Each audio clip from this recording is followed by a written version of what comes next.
This is the Greg Bedard Patriots Podcast with Nick Cattles.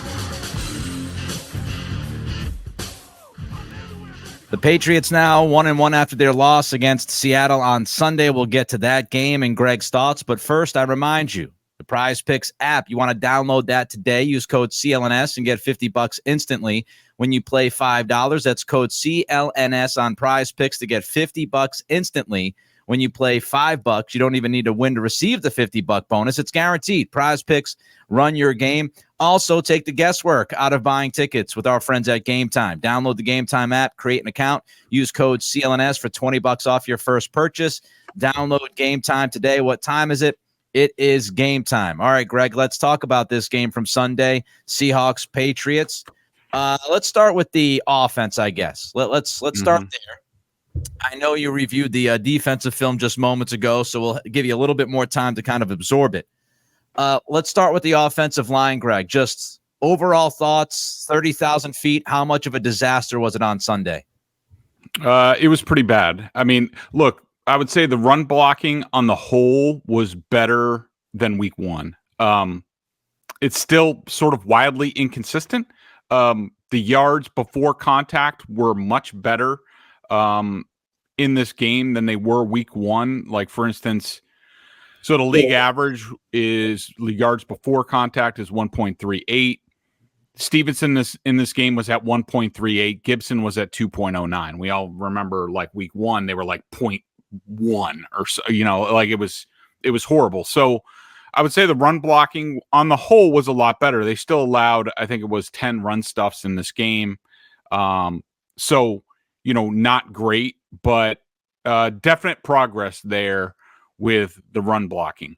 But as far as pass protection, it's still, a big issue. I mean, basically, depending on where you go,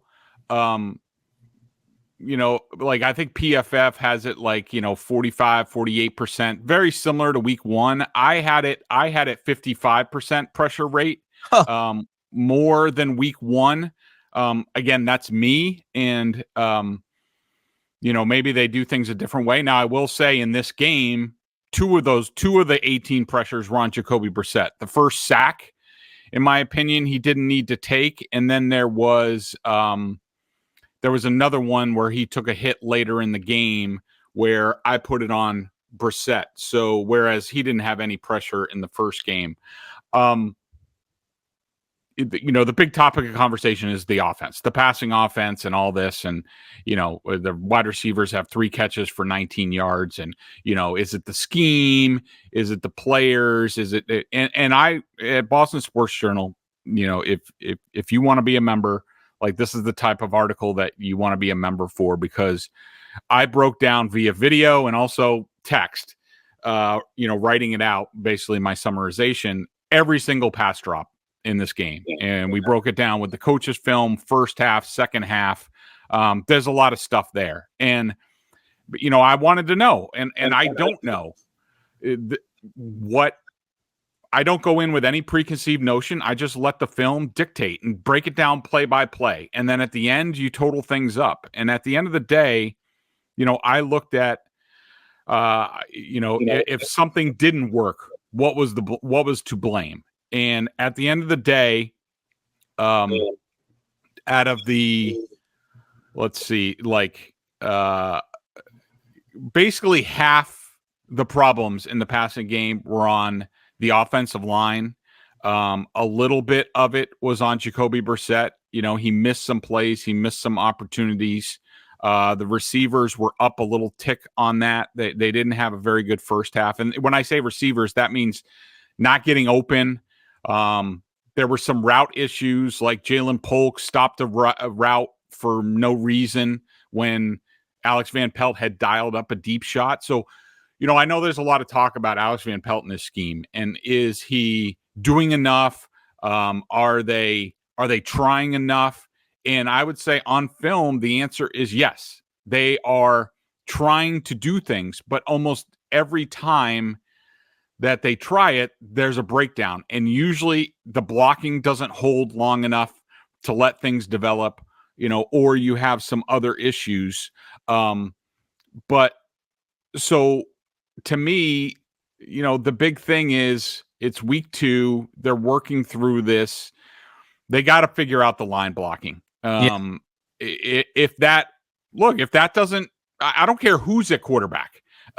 If that doesn't improve, and I'm fearful, Nick, that it's, you can somewhat make it workable in week 1. You can hold it together a little bit more in week 2. But now there's more and more film and the weaknesses on the Patriots and, also just their play in general. Now they're down to probably, if Vidarian Lowe can't go on Thursday night, they're down to their 3rd left tackle already at this point. And so I worry that it's not going to get better, that it's going to get worse. But they got to figure it out because there are opportunities. There are guys open. Demario Douglas does have opportunities to get the ball. Now, do I think Alex Van Pelt can do a little bit more in the short and intermediate game just to get the ball in his hands? Yeah, I do. And I think I wouldn't be surprised if they doubled down on that this week. I thought they were going to do it for last week. But the big thing is this passing game is not productive enough. And to me, it starts with the offensive line. That's where most of the blame lies. And they got to get that figured out. Yeah, a few things here to unpack.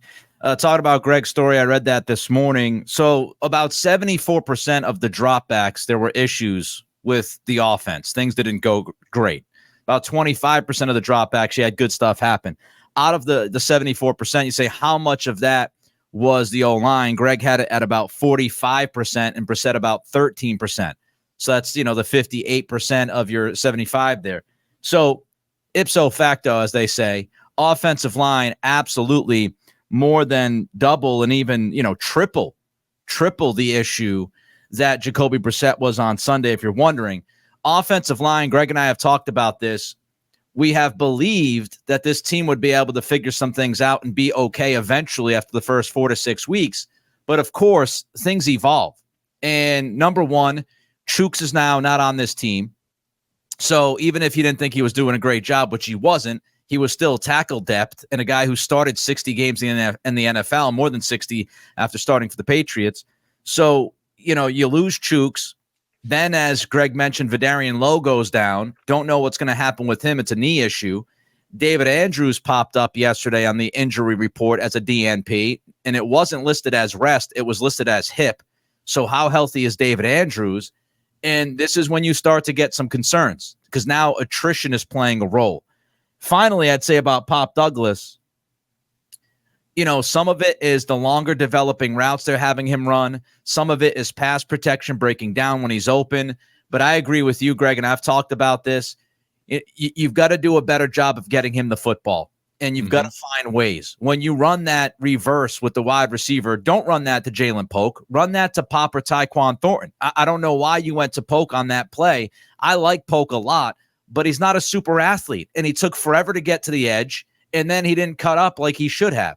Get it to Pop Douglas. Get him in space. So they should absolutely do a much better job. They didn't throw a single screen to a wide receiver in that game. Throw him a bubble screen. Get him in space. Last thing I'll say about the offense, Greg, and this is something that you wrote. Van Pelt dialed up at least 15 plays where the Patriots were going to have the potential for a big play or at least a bigger play, and something broke down. That has nothing to do with him. I do think there was some issues with Van Pelt.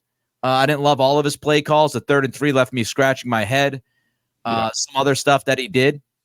But he wasn't a huge issue on Sunday. But let's talk about the quarterback because that's the one guy we haven't really dove deep into.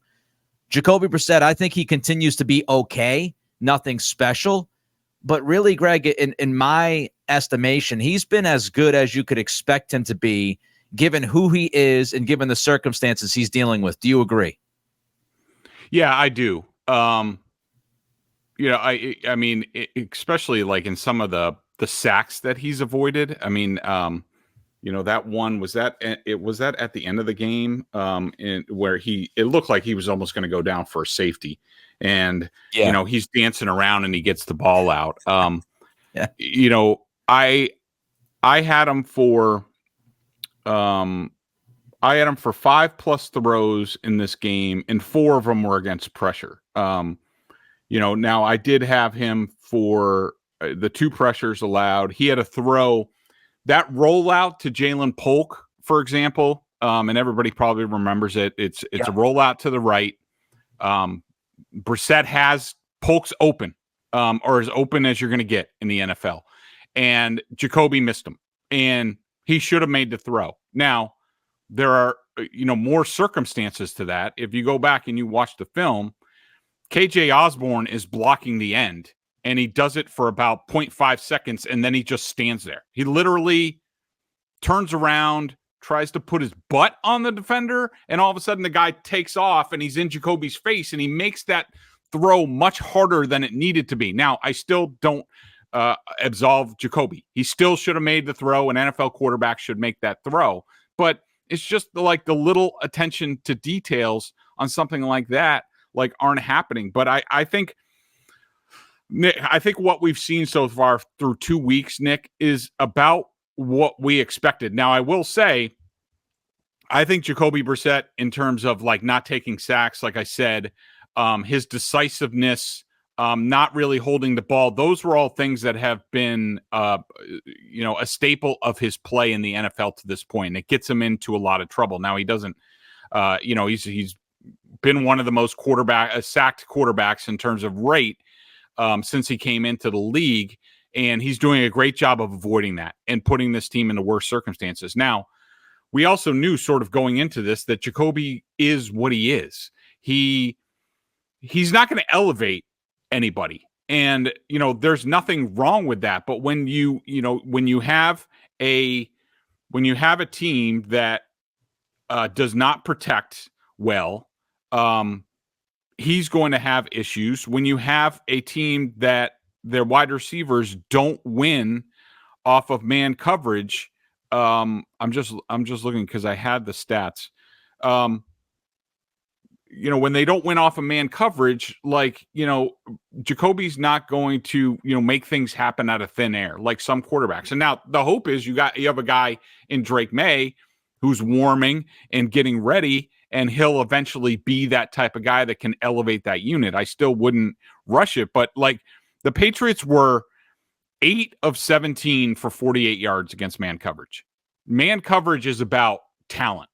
The Seahawks, conversely, were 11 of 17 for 107 yards and 7 passing first downs against man coverage.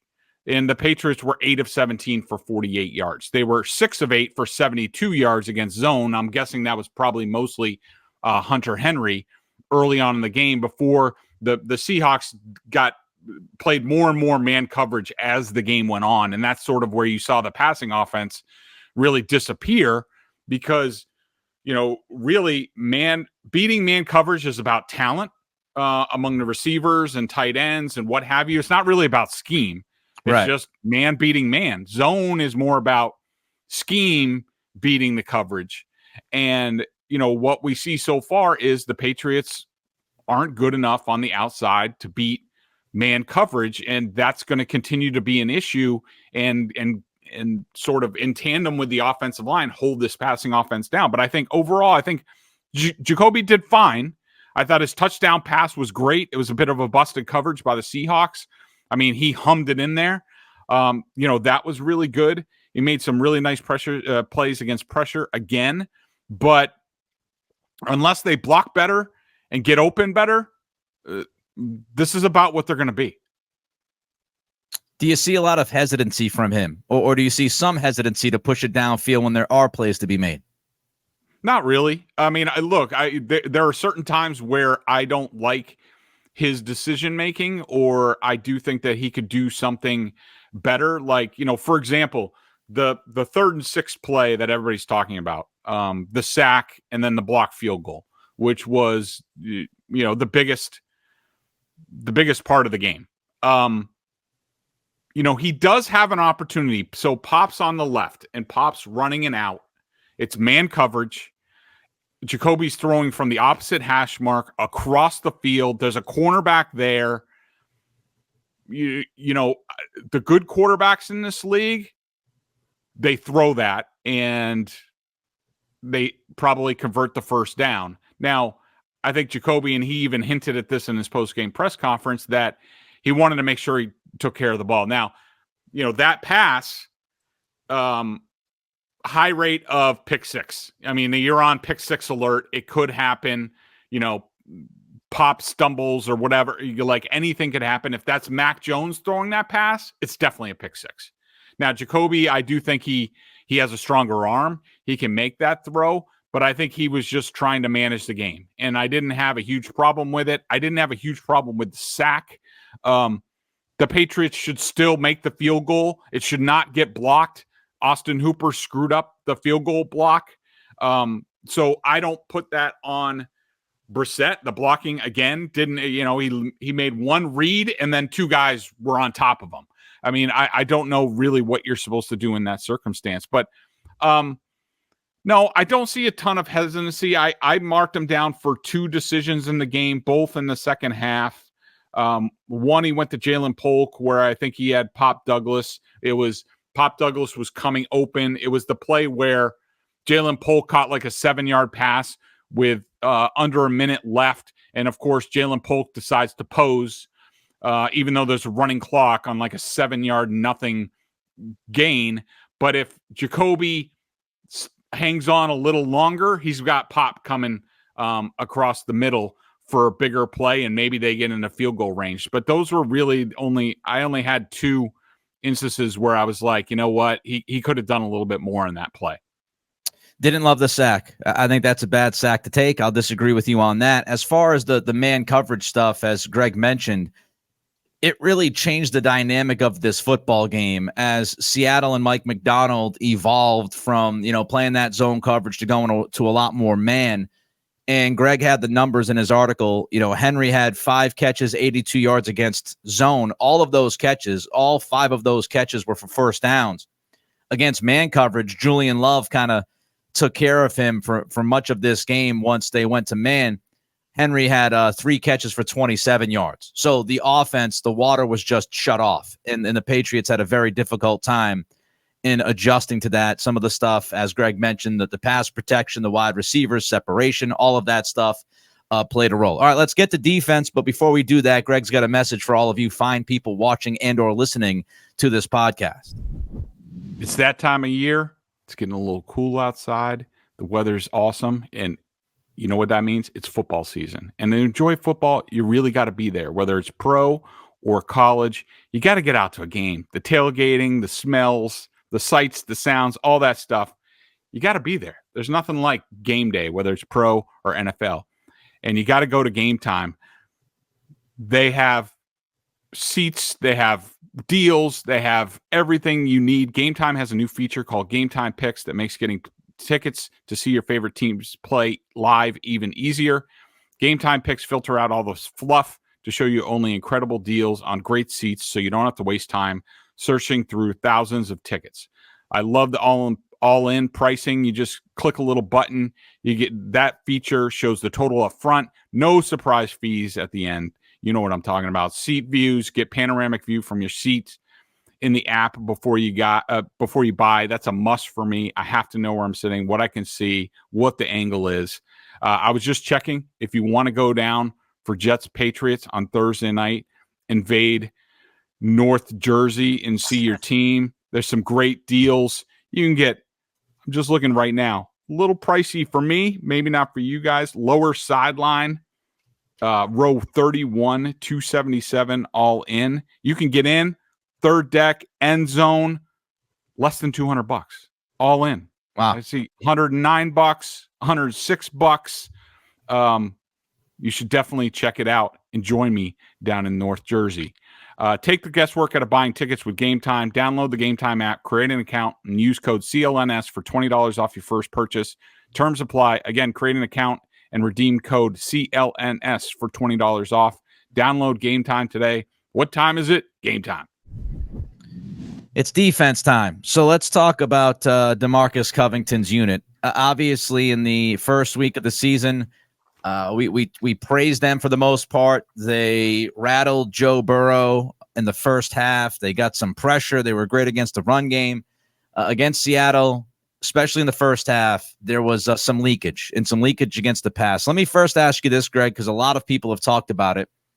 The hurry-up offense by Seattle seemed to make the Patriots look a little bit scrambled. Did you see the same thing when you watched the film this morning? Yes, I did. And I saw it live. And to me, like it was, we know Ryan Grubb, their new offensive coordinator, came from the University of Washington, where he had Penix and Polk and all those guys. I thought that they sort of ran like a college offense. There were times where they would get up to the line quickly, sort of go like muddle huddle and get a look from the Patriots and then look over to the sideline and they, change some things and flip people around. Like I thought it was a tremendous job by them. It's something that I don't understand why more teams, why they don't do it against the Patriots. A lot of these career NFL coaches, they're sort of stuck in their way and how they do things, but you get these guys from college, and especially the guys who can balance the NFL game and the college game, because I don't think you can just go like, straight college offense. It's just, not going to work in the NFL with these type of athletes. But, when you force a team to do that, especially a Patriots team that likes to dial things up in certain circumstances and, we're going to show pressure, then we're going to drop and, all this stuff, getting to the line and then seeing what they're in and sort of countering that, really saps the creativity out of it and makes them go more vanilla. So I thought they did a tremendous job, the Seahawks and Grubb, doing that and really sort of, throwing the Patriots for a loop. And, it led to, some big plays, like, for example, the Metcalf touchdown, which was a busted coverage. And, I thought that Grubb got the best of DeMarcus Covington in this game. Two first-time coordinators. I know I'm trying to look for it, but there were a couple times where I noted where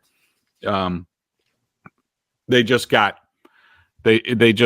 beat. And, there were some times I thought Covington was a little bit over aggressive. I know some people have made a big deal out of it. And even Brissett said something about like, oh, we had a tell. Like, I think a lot of that stuff is like overrated. And as far as the offense, we talked about the offense. I think it was mostly Jacoby covering for the offensive line and the receivers. Then, there wasn't any point on film with the Patriots offense where I was like, geez, that defense, they just couldn't run that against this defense. I never saw that on film. It wasn't about that. It was about the protection. It was about other things. But as far as the defense, I thought for the most part, the defense, was pretty good. Geno Smith was just spectacular. But I do think that I'm worried, Nick, that there's a creeping in of a little bit of undisciplined play.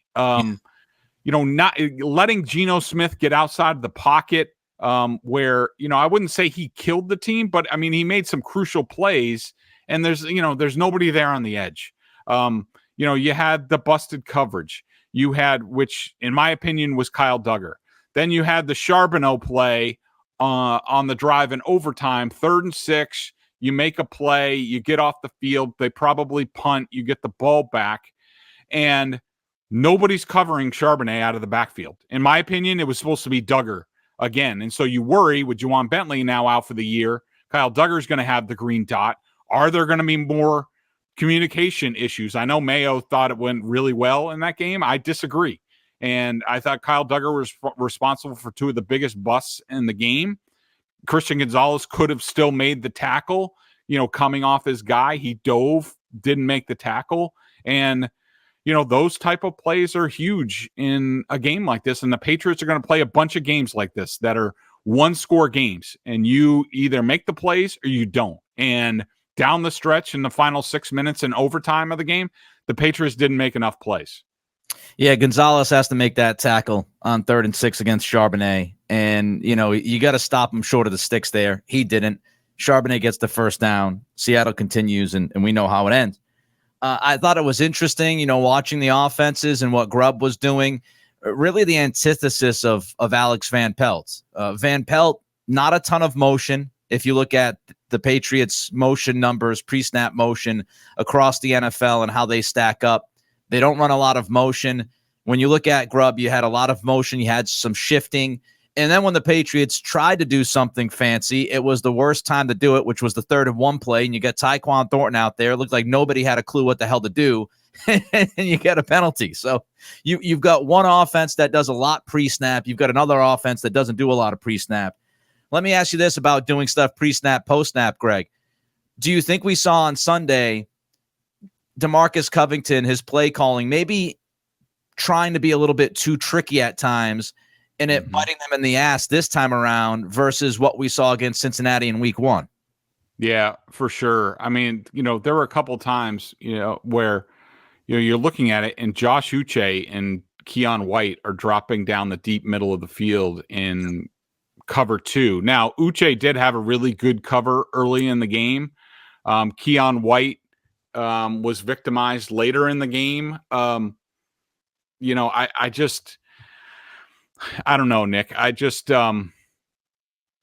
thought at times in this game, I thought it was like that stuff was like too risky. Like the Seahawks they're too talented to, try to trick them. I thought, Geno Smith was just, I thought he was borderline spectacular in this game in terms of how he dealt with things. I mean, it just like, I know there was a certain point in the game, especially in the 4th quarter, when, the Patriots decided to get back to like really pounding the football, the Stevenson touchdown, that drive, and then the ensuing drive where they ran the ball, I think every single down to get down there. And I just think that, I just think that the Patriots just got like a little too cute for things and thought they needed to do certain things to gain an edge in this game, where I just like, the Seahawks with their talent, with Metcalf and Lockett and Smith and Jigba and, Geno Smith, like, I think they would have been much better off sort of playing a little bit more conservative on defense. And, I thought the Seahawks talent just won out one too many times. Yeah, I don't need to see Keon White dropping into coverage against Jackson Smith and Jigma on a 3rd and 7. I really don't need to see that play call. Appreciate the attempt at creativity, but not the moment and not the matchup that I want in the middle of the field. It just didn't make much sense to me. But let me get to the biggest issue we haven't even touched on, I think, about this defense. The 4-man pass rush. We talked about this in the preseason. You trade Matthew Judon. You don't have Christian Barmore due to the blood clot situation. I think all of us looked at this and said, how are they going to get home? How are they going to get to the quarterback enough? And Greg, outside of Keon White, you got Joshua Uche showing up. He was okay on Sunday, had some pressures. But this team, 4-man pressure, they are having one hell of a time trying to get to the quarterback. Yeah, 100%. And even Keon White at times, I mean, he did a lot of damage from the inside. He certainly has his plays, but I'm just looking through it. Like outside of Keon White, I have, Anthony Jennings with a pressure because he drew a holding penalty. I only have Joshua Uche for half a hurry in the game. I have Jeremiah Farms for a knockdown. I have Dietrich Wise in the first half, had a knockdown in a hurry. That's when he broke up what would have been a DK Metcalf touchdown on another coverage bust by the Patriots in the back end. The play where Jabril Peppers got his hand on it. Tavai and Raekwon McMillan coming from the second level for hurries.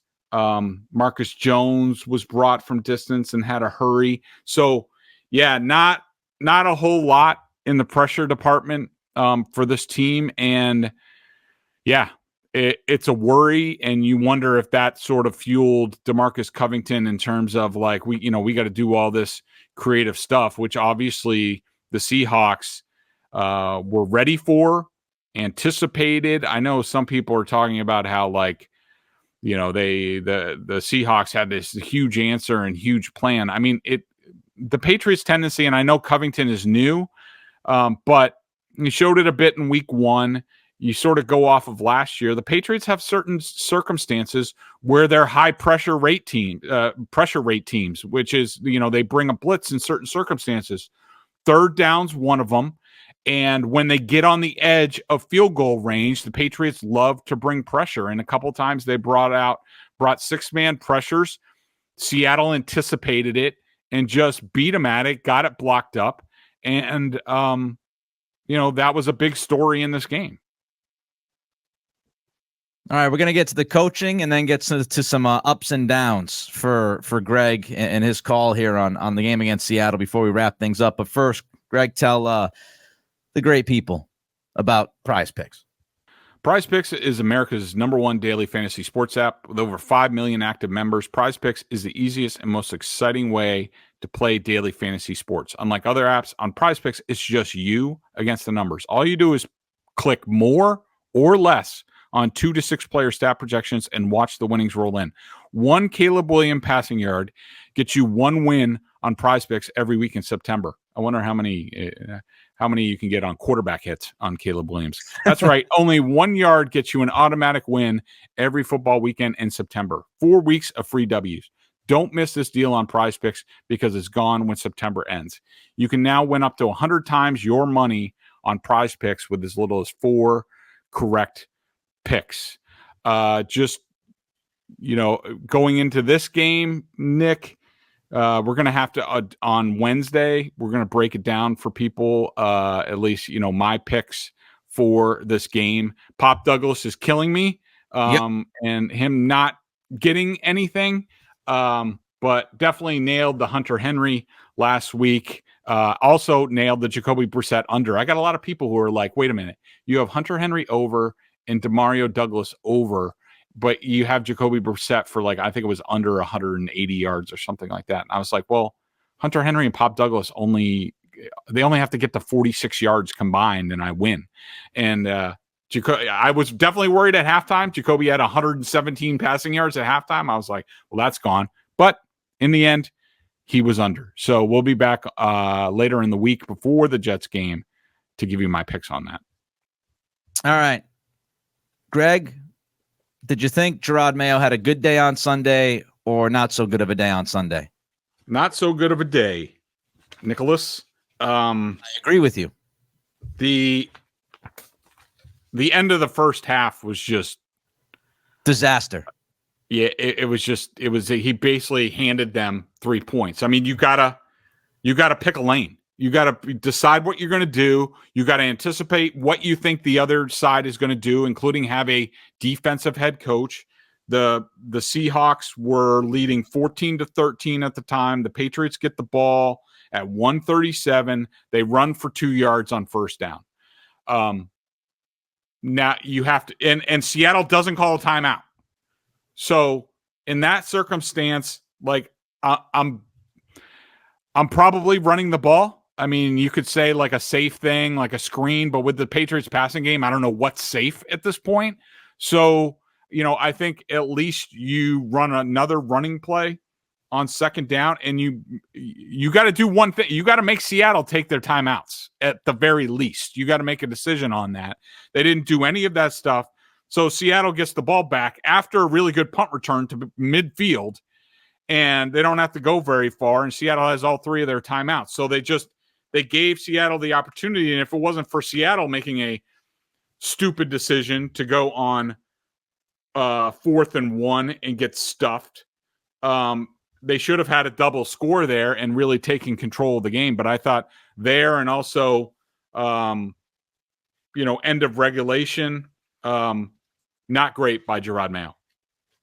Yeah, he blew timeouts in the second half. You had to blow a timeout because of 12 men on the field. You had to blow a timeout because you didn't get the play call in enough time when Stevenson fumbled but recovered it, and they're all kind of just scurrying around the goal line. So you blew 2 timeouts, which really came back and bit you. I would have gone for it in overtime on on 4th and 1. I know some people disagree. I don't think it's an easy call. I think you can push back. I think it's a reasonable debate to have and say, well, you're on your 39, and if you don't get that first down, then you're screwed. I would have gone for it. I would have been aggressive, but they didn't. They decided not to go for it. They punted, and they never got the ball back. So I thought it was not a very good day for Gerard. With it said, I will say, Nick, just on that, first of all, in the whole overtime thing, with Vidarian Lowe had gone out. Yep. Caden Wallace was going to be your left tackle. I would have kicked there, and knowing, the rules have changed, and all you have to do is not give up a touchdown. And I'm sorry, that's Mayo's baby. All the players are there, all the money.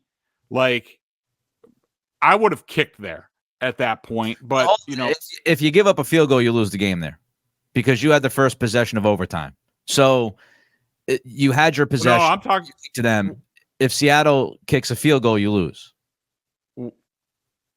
If I kick off in overtime and I give up a field goal, I lose. If you defer, the team that receives it has to score first. The Patriots, they had the first possession of overtime. So I want to make, because it sounded like you had said, the only way I lose is if they score a touchdown. You received the possession to start that overtime, then you punted. So if Seattle kicks a field goal there, as they did, you lose. So I just want to make sure people know the rules, because I think there's some confusion about overtime and how that works. So the Patriots won the toss. And yes, if they elected to kick, then the touchdown rule doesn't apply. They can win with a field goal. No, it does. Even though you haven't possessed the ball. All right. So if you win the toss and you defer, Seattle, if they score a touchdown, you lose. If they score a field goal, you get the ball, and you can match the field goal, or you can score a touchdown and win the game. The Patriots won the toss. They got the football first. Yeah, but they didn't have to take the football. Right. We're talking about two separate things. I know they didn't have to take the football. I'm talking about the 4th down call. They decided to punt, and then you're putting the game in Seattle's hands. The punt. Okay. Yeah.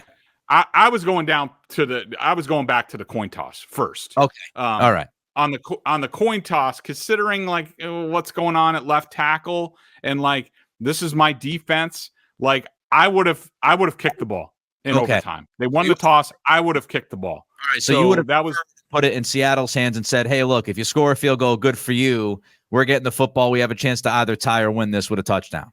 Yeah, and if Seattle goes down and scores a touchdown against my defense, I deserve to lose. But on the 4th and 1, I would not have gone for it. I would have kicked. I would have pinned them just like they did, and it's up to the defense to stop them. I just thought, the potential to turn it over at the New England 39 to the Seahawks and basically conceding the game. That's just not something I was comfortable with doing, but I understand the point and your viewpoint on that. I don't disagree with it. It's just not something I would have done.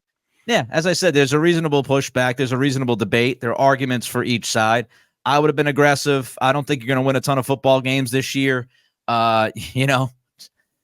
Put some faith in your team and say, all right, we're going to go for it. We're a smash mouth team. We're going to try to make a point here and get this first down. But I also see the other side of the argument as well.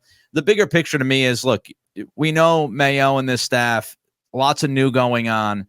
I think we have to embrace the learning curve. We have to understand there are going to be mistakes. It's whether or not, and Gerard said this on Sunday, it's only a real loss if we don't learn from it. And that includes the coaching staff.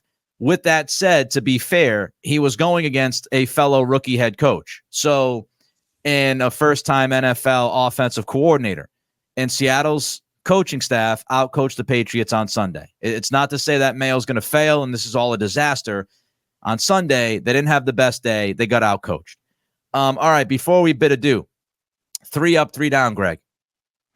Yeah, so just 3 things I liked in this game. The running backs. They were sensational. Antonio Gibson was tremendous. I think he only played like 16 snaps, but I mean, he was marking up my chart. The 45-yard run, turning it from a 5-yard loss into a 45-yard run. was spectacular. I'm not going to put Hunter Henry in this here. I just, it was a lot of his stuff was easy against zone. I wasn't that impressed. Keon White, definitely something I liked in this game. I thought it was really good. It needs to be a little bit more disciplined on the edge against some of these quarterbacks, and I think he'll learn from that. And what else? Not much, really. I had issues with a lot of things. I mean, I will say the defensive line, I thought they did a really nice job against the run. The three things I did not like in this game. Number one, the offensive line. Did some nice things in the running game, but it wasn't consistent, and they were not good enough in pass protection, not even close. The secondary, I didn't like their play overall. I didn't think that they were, all that good. You had the defensive pass interference penalty against Marco Wilson, also the one against Jonathan Jones, which I did not disagree with on film. It looks like, and I know there wasn't a good replay, I saw a tug of Lockett's arms. I mean, look, Marcus Jones could have gotten one on the play next, or the play after that is somewhere in there. But I did think that was a legit call. I didn't have a huge problem with it. But you still got to play defense there. And I still think that the Patriots had an opportunity to get off the field. I thought Seattle gave you a lot in terms of penalties and drops as well. And what else didn't I like in this game? I think that's about it. I mean, Ramondre Stevenson has to stop fumbling. One of these times they're not going to bounce right back to the Patriots. We're short on time. Greg has to go do the Felger and Maz show. So I will just say I disagree with Greg's opinion on the Jonathan Jones DPI. Shocking. Thought it was horseshit. And by the way, Lockett told Jonathan Jones that it was horse bleep after the game. So the receiver himself didn't think it was defensive pass interference. I thought that was a trash call, especially in that moment. Anyway, that'll do it for today. We're back quick turnaround. Jets on Thursday night. Greg and I will preview that game on the next pod. Until then, be well.